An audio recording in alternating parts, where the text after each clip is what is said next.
Antonio Lopez, we are in Bucharest at the European People's Party Congress, only 2 months before the European elections.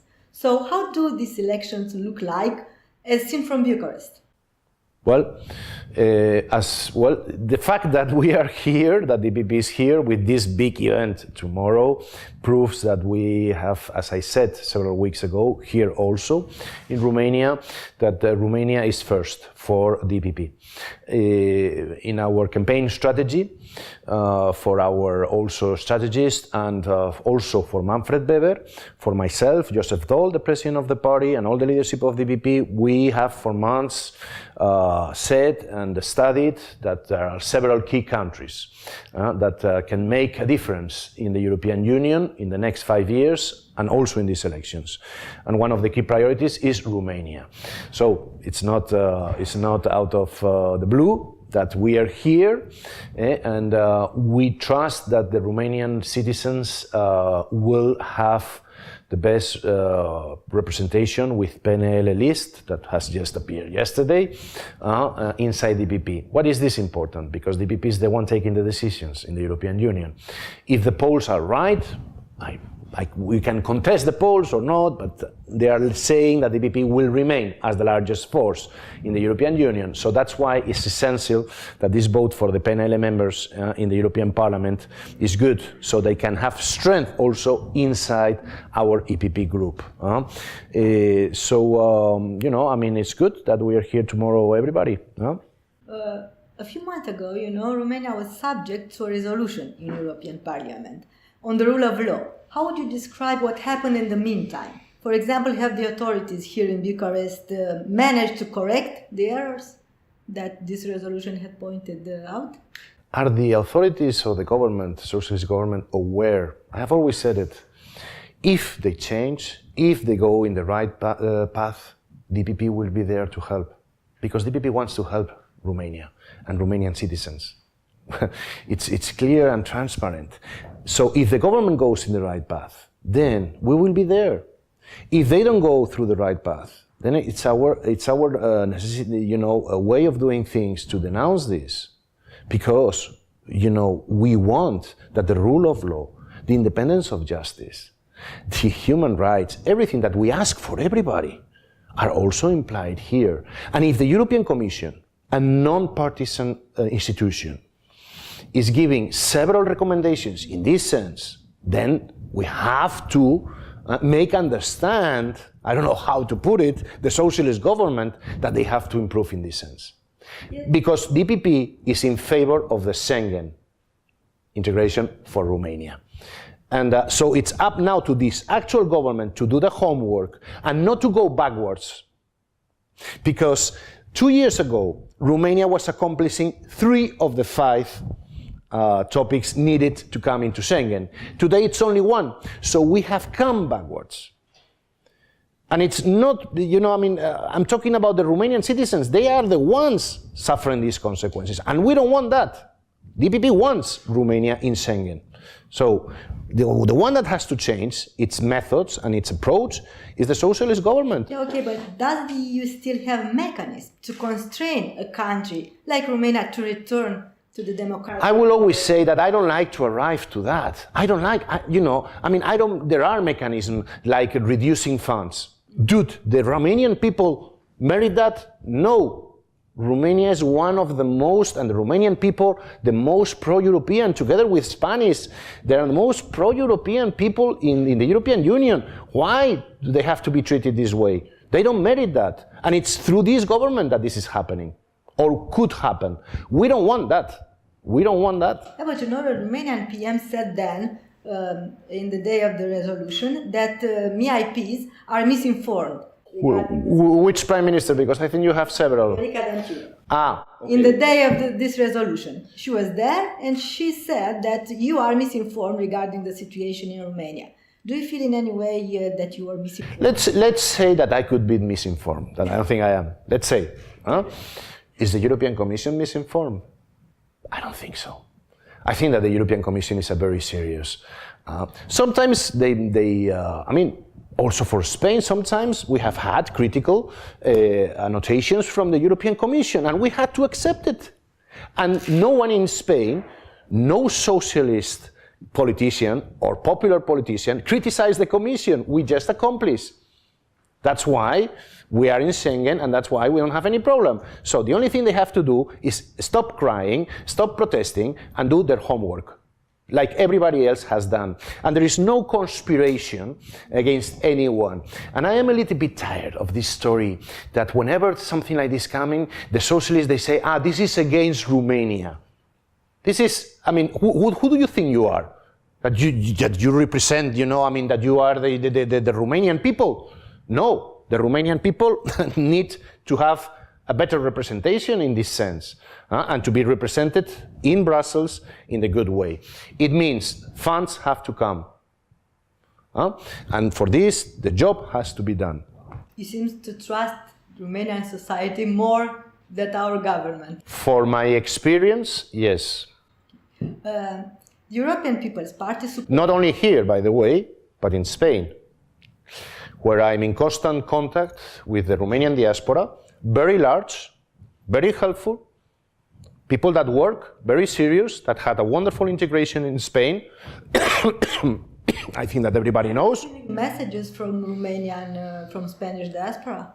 Are you receiving messages from Romanian? I have participated also in events with the Romanian diaspora, and many, as you know, some elected members at local and regional level are Romanians in Spain. And this is very good. And as I have many times said, the economical development of Spain one day will be written in history was also thanks to these thousands and thousands, nearly 1 million Romanians that are working and helping my country also in this construction of infrastructures, in advancement, in development, in the scientific also. There are a lot of scientists, I mean, this is wonderful for us, for Spain. And that's why Romanian diaspora has been welcome and well integrated, which is the reality today. What we also want is that maybe this Romanian diaspora could also help now Romania to follow the same path as Spain. This could be a very good joint venture. The European People's Party supports Laura Codruța-Kövesi's candidacy for the European Prosecutor Office. On the contrary, the Romanian government adopted an ambiguous position, but the ruling parties have tried even to undermine this candidacy. This is something that, for example, being a Spanish, I don't understand. Whenever there is a candidate, national candidate for a European position, all the parties, we agree. It's in the best interest of the country. It is the best interest of the people to have, a Romanian in a top position in the European Union. But that is the difference between PNL, Socialists and Liberals, or Partido Popular in Spain, or the European People's Party and the Socialists. We put country first, ideology second. Socialists, unfortunately, they have the tendency always to put ideology first and country second. This is outstanding. I will never attack, for ideological reasons, a socialist candidate in Spain. I voted for the president of the European Parliament, socialist candidate, Josep Borrell, in the past, because it was the image of Spain, and it was good for Spain to have the president of the European Parliament. When are the Romanian socialists going to understand this simple equation, that here is not ideology, here is the Romanian image that is at stake? Do you think Ms. Kövesi still has first chance? Yes, of course. Okay. But how do you see this Romanian presidency of the EU Council so far? The Romanian PM, has accused the European Union of double standards, two-speed Europe. So the PM is accusing the European Union. Well, I mean, but it's not a good thing for the Romanian presidency having the Prime Minister, accusing the European Union of nothing. I think that the presidencies, usually the ones that I see normal, it's a humble opportunity also, not only for the image of the country outside, but also for the people to get closer to the European Union. I haven't seen really big activities concerning the presidency that people in Romania might feel part of it or attracted. Have there been really events like the one we are producing tomorrow with mayors, town councillors? Has the presidency produced such an event that involves all local powers in Romania? The presidency of the European Union is not an electoral propaganda machine. No. It's about also big opportunity for the country. Schengen, again, sorry, Schengen. This is the big opportunity for Romania to get into Schengen. If the government does not comply with this during this presidency, they are failure, and they are a failure in Europe. But would you agree that we've already living in a Europe with different standards? You know, this theory of Europe with concentric circles, Europe with two speed. Do you think it's... No, we are living a moment of change for everything. The societies are changing. Journalism is changing, politics, everything. We are in a, let's say, in a confusing now momentum, because there is a new revolution, digital revolution. And we are all trying to adapt to this. And there are certain fears about this, how this is going to end. So, you know, it is in our own interest, all of us, to find the ways to cope with this through the European Union. And then, of course, as a democratic body, the European Union, it is, contrary to these attacks that there is the dictatorship of Brussels, which is bullshit, the European Union is democrat and is trying to find democratic ways on how we should continue this European Union.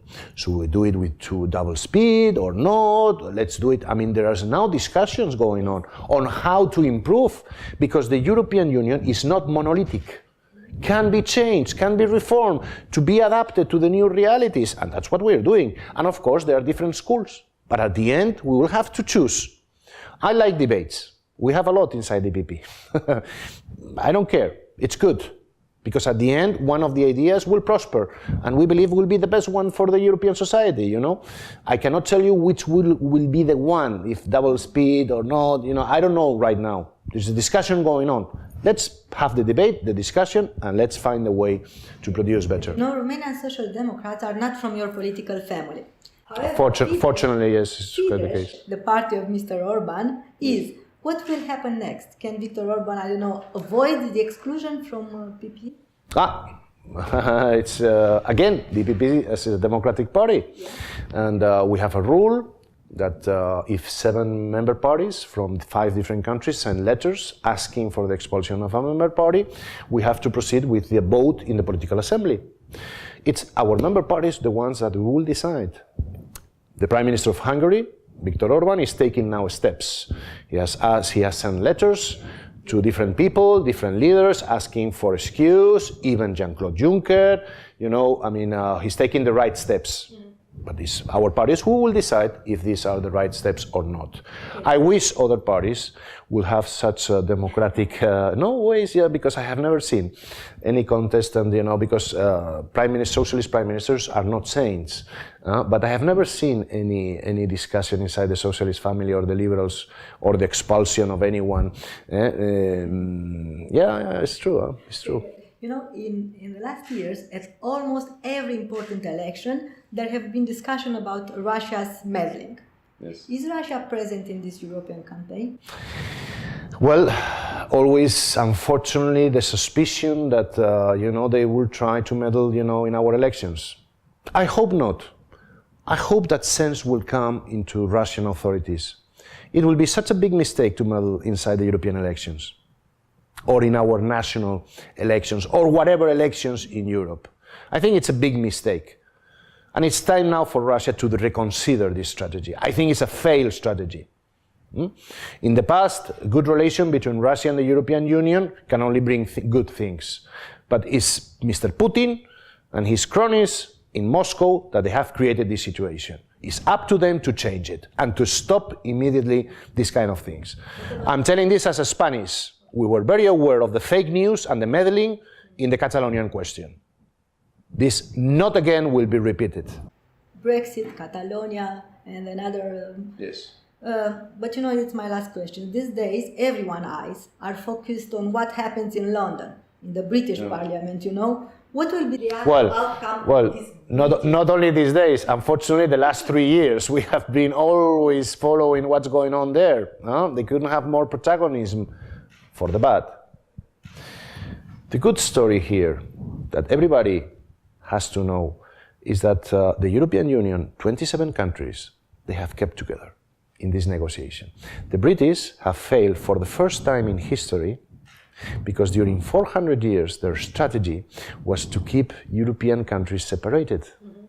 In the times of the French, Spanish Empire and so on, it was a good strategy for survival, for the United Kingdom to keep countries in Europe divided. Okay, no argument in that. But now they have failed. They tried to keep us separated in this negotiation and they failed.